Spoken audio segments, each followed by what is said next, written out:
Olá, meu nome é Bruno Barbieri, eu sou nutrition terapista aqui na Irlanda e ontem o Bolsonaro foi no Ironberg Podcast e posso te dizer que eu fiquei bem surpreendido com tudo que aconteceu. Bom, primeiramente, eu sempre achei que o Muzi, Renato Cariani, enfim, eles tivessem alguma afinidade com o Bolsonaro.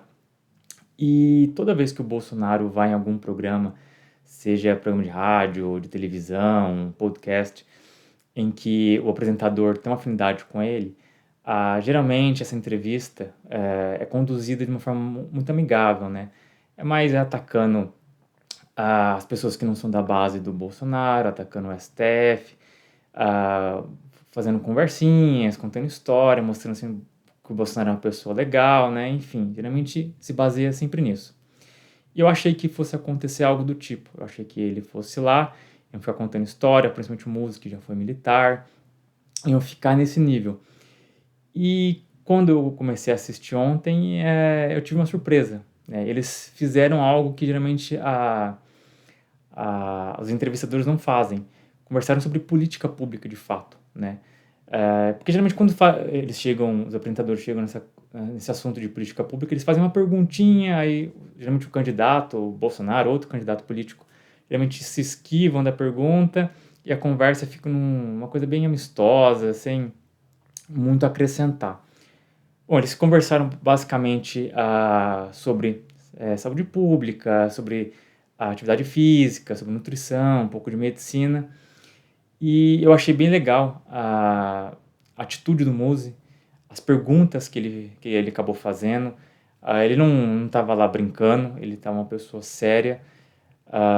Então, para mim, eu gostei bastante. O Renato Cariano também apresentou o fisiculturismo para o Bolsonaro, então gostaria de parabenizar ambos, né? Mas principalmente o Muzi pela forma como ele fez as perguntas, estava bem sério ali, eu gostei bastante de como tudo ocorreu. Bom, dito isso, o que foram as perguntas e qual foi a resposta do Bolsonaro de forma geral? Eu não assisti as 2 horas de podcast, mas eu fui pulando algumas partes lá onde o Muzi fazia as perguntas e eu assisti as respostas do Bolsonaro.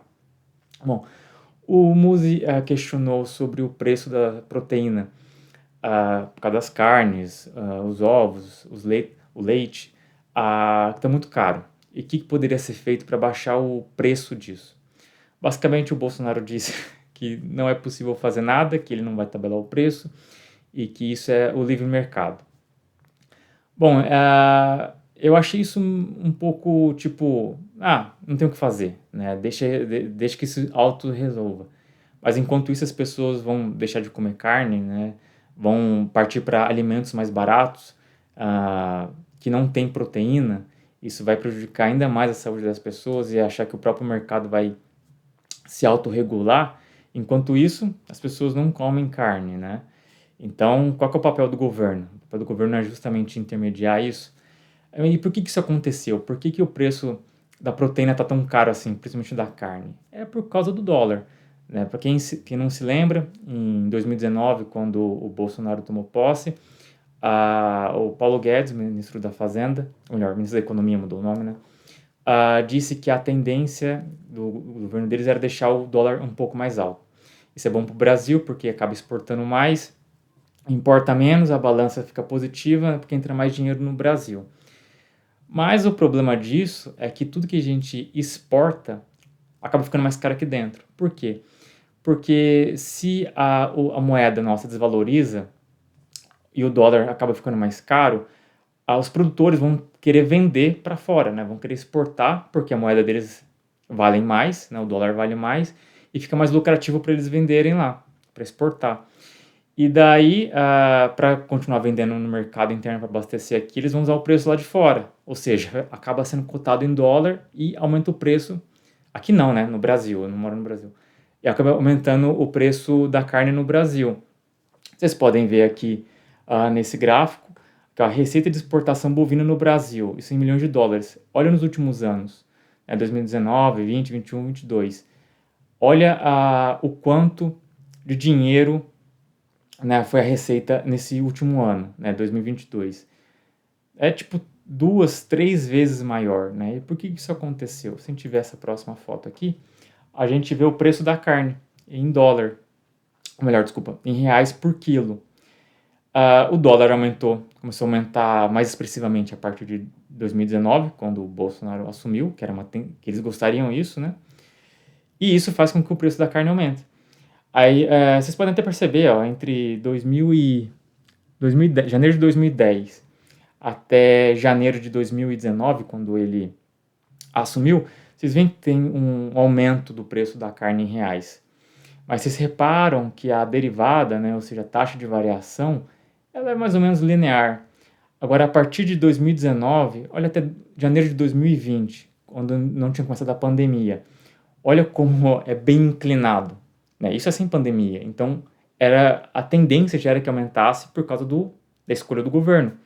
E vocês conseguem ver em 2021, 2022, olha como é exponencial, né? Isso é por causa do valor do dólar. Então, essa é uma política que foi adotada pelo ministro da Economia, em que o preço ia aumentar. E acaba gerando inflação. Enfim, então o preço da carne está caro e basicamente ele disse que não pode fazer nada. Vamos esperar o ano que vem até aumentar a produção para o preço cair. Enquanto isso, vocês comem menos proteína. O Muzi também perguntou sobre se não poderia voltar a obrigatoriedade da educação física na escola. O Cariano comenta também um pouco de educação nutricional nas escolas. E o Bolsonaro diz basicamente que não é possível fazer nada porque tem um teto de gastos, tem por volta de 200 mil escolas no Brasil, se não me engano, esse número que ele falou, e não teria como contratar professor de educação física para todas essas escolas, então não teria como ter professores, né, e obrigar a ter essa disciplina lá. Tudo bem, né, eu sei que é um custo gigantesco, mas não tem como ter outro projeto enquanto isso, não tem como exigir, ou pelo menos dar bolsas para quem está estudando, fazendo curso de educação física, para que vá em escolas públicas e ministre, não precisa ser aulas toda semana de educação física, mas que dê palestras, algum tipo de ensinamento para crianças. Será que não pode acontecer isso? Ou ter aulas online também, né? Podem gravar e o governo federal elabora um curso e distribui para as escolas darem para os alunos, nem que seja EAD. Educação nutricional é a mesma coisa, né? Eu, na minha época de graduação, eu fiz projetos de extensão em escolas municipais.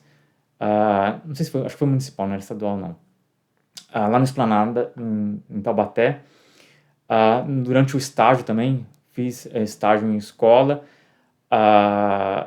Poderiam dar bolsas, né, de extensão para os alunos fazerem, não darem aula, mas fazerem algum tipo de curso, ensinarem as crianças desde lá do ensino fundamental até o ensino médio sobre educação alimentar, apresentar o guia, né, alimentar da população brasileira, que é excelente.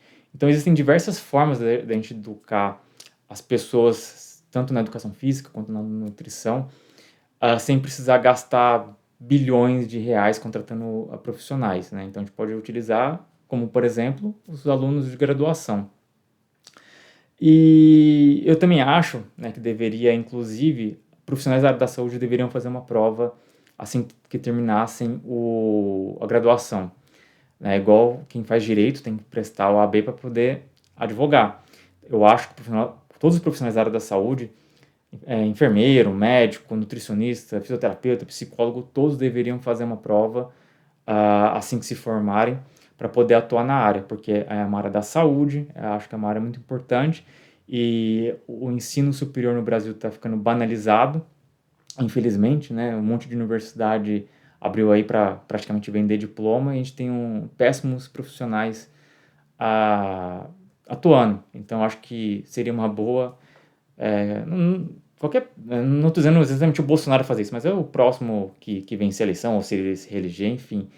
Eu acho que seria uma boa conversar isso com os conselhos para ter uma prova de validação.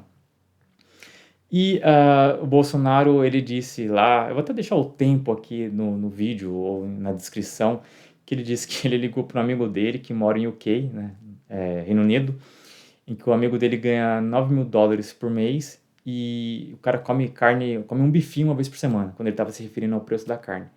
Bom, em UK, a moeda não é dólar, é libra, ou pounds, né, que a gente chama.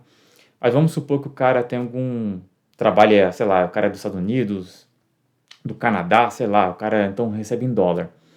Se o cara recebe $9.000 na Inglaterra, ou melhor, no Reino Unido, que ele disse, o cara não só come carne ah, todos os dias, se ele quiser, em todas as refeições, né? Mesmo que ele mora com uma família de 5 pessoas, todos conseguem comer carne em todas as refeições com um salário de $9.000.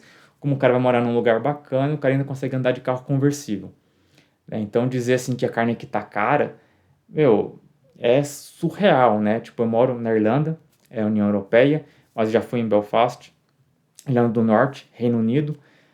Os preços são equivalentes daqui, não existe todo mundo que come carne, quantas vezes quiser no dia, né? Carne aqui nunca foi uma limitação para ninguém por causa do preço, nunca foi proibitivo, não tem nada a ver com o Brasil, tá? Então ele dá